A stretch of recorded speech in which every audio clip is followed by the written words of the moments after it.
GV Reddy తొందరపడ్డారు. ఆయన లాంటి నిజాయితీ పరులు కొంత సంయమనం పాటిస్తే బాగుండేది. జీవీ రెడ్డి రాజీనామాను చంద్రబాబు వెంటనే ఆమోదించకుండా కొంచెం కోల్డ్ స్టోరేజ్ లో పెడితే ఇంకా బాగుండేది. జీవీ రెడ్డి గారు తొందరపడ్డారు.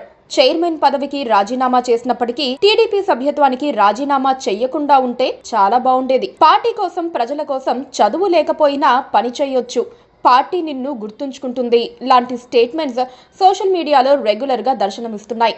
విద్యాధికుడు, ఆడిటర్, లాయర్ అయిన జీవీ రెడ్డి తన సేవలను ప్రజల కోసం, టీడీపీ కోసం మళ్లీ వినియోగించాలని చాలా మంది ఆకాంక్షించారు. వారం తర్వాత జీవీ రెడ్డికి తాను చేసిన తప్పు, పడిన తొందరపాటు తెలిసొచ్చింది. ఈలోపే టీడీపీ కూడా అంత తొందరపడి రాజీనామాను ఆమోదించి ఉండాల్సింది కాదని గుర్తించింది.